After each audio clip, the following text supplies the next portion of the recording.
महमूद खान अचकजई कौमी असम्बली में opposition leader बन गए। स्पीकर कौमी असम्बली अयाज सादिक ने नोटिफिकेशन जारी कर दिया। महमूद खान अचकजई अपोजिशन लीडर के वाहिद उम्मीदवार थे। अपोजिशन लीडर का ओहदा उमर अयूब की नाअहली के बाद खाली हुआ था।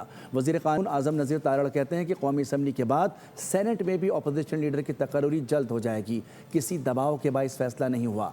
ये इख्तियार स्पीकर और चेयरमैन सेनेट का है।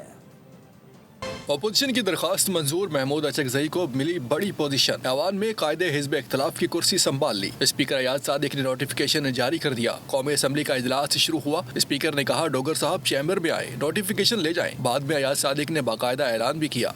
पॉइंट ऑफ ऑर्डर शुरू होंगे तो आमिर डोगर साहब आप तशरीफ लाइए, मैंने एक आपको नोटिफिकेशन देना है। ठीक है। दूसरा, आई थिंक हम सारी पॉलिटिकल पार्टी से एक एक दो सीनियर्स लेके हम इसको गौर करें कि how can we improve the working of the parliament. तो इसमें हम आपको भी इनवाइट करूंगा और बाकी सारी पार्टीज़ को। वज़ीर क़ानून आज़म नज़ीर तारड़ कहते हैं कौमी असम्बली के बाद सेनेट में अपोजिशन लीडर की तकर्री जल्द हो जाएगी। यहाँ हो गया है, वहाँ पे भी हो जाएगा। चेयरमैन साहब ने ये फैसला करना होता है। चेयरमैन साहब आजकल एक्टिंग प्रेसिडेंट हैं, वो आते हैं तो इंशाल्लाह अगले हफ्ते सेशन में ये हो जाएगा। कौमी असम्बली में अपोजिशन लीडर की नशिस्त उमर अयूब की नाअहली के बाद खाली हुई थी।